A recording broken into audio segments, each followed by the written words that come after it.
بسم اللہ الرحمن الرحیم۔ لائف لائٹ میں خوش آمدید۔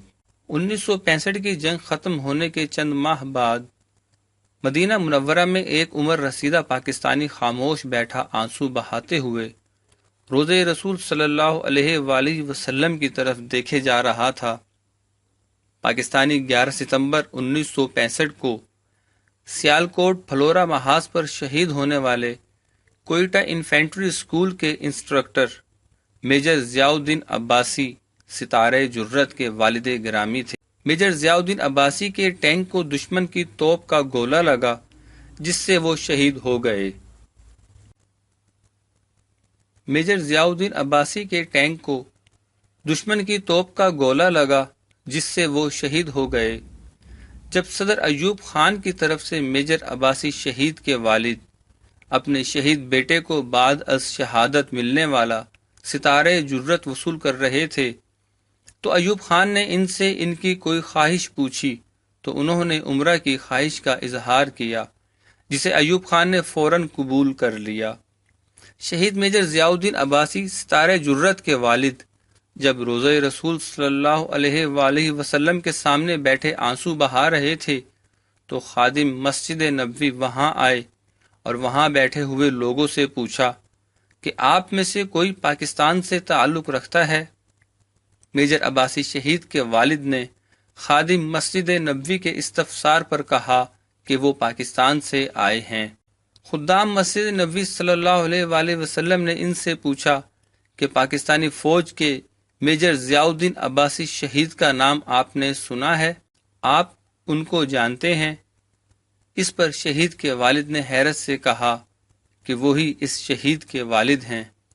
یہ سنتے ہی خوشی اور مسرت سے لبریز خادم خاص نے آگے بڑھ کر زور سے انہیں گلے لگا لیا اور ان کے بوسے لیتے ہوئے کہا کہ آپ یہیں رکیں، میں کچھ دیر بعد آتا ہوں۔ شہید میجر عباسی کے والد کو اپنے گھر لے گئے جہاں انہیں بڑی عزت اور احترام کے ساتھ اپنے اہل و عیال کے ساتھ کھانا کھلایا۔ سب گھر والے ان کے ساتھ بڑی عزت اور احترام سے پیش آ رہے تھے۔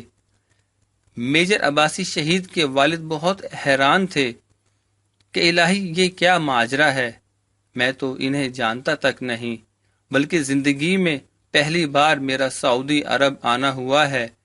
اسی شش و پنج میں تھے کہ خادم خاص روضہ رسول صلی اللہ علیہ وآلہ وسلم نے ان کے ہاتھوں کو ایک بار پھر بوسے دیے اور شہید عباسی کے والد کی حیرانگی دور کرتے ہوئے کہنے لگے کہ جب پاکستان اور ہندوستان کی جنگ ہو رہی تھی تو 11 ستمبر کی رات میں نے خواب میں رسول اللہ صلی اللہ علیہ وآلہ وسلم کو دیکھا کہ وہ اپنے جلیل القدر صحابہ رضوان اللہ علیہم اجمعین کے ساتھ بیٹھے ہوئے ہیں۔ کچھ لمحوں بعد حضرت علی رضی اللہ تعالی عنہ اپنے ہاتھوں میں ایک لاشا اٹھائے وہاں تشریف لاتے ہیں۔ رسول اللہ صلی اللہ علیہ وآلہ وسلم نے صحابہ کرام سے فرمایا کہ شہید عباسی اسی طرح بہادری سے کفار کے خلاف جنگ لڑے ہیں جیسے آپ میرے ساتھ غزوات میں کفار کے خلاف لڑتے رہے ہیں۔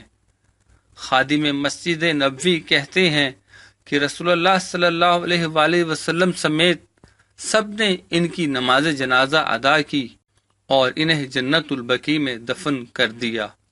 عین اسی دن ریڈیو پاکستان پر ایک نیا جنگی ترانہ گونج رہا تھا، چلے جو ہوگے شہادت کا جام پی کر تم، رسول پاک نے باہوں میں لے لیا ہوگا، علی تمہاری شہادت پہ جھومتے ہوں گے، حسین پاک نے ارشاد یہ کیا ہوگا، اے راہ حق کے شہیدو تمہیں خدا کی رضائیں سلام کہتی ہیں۔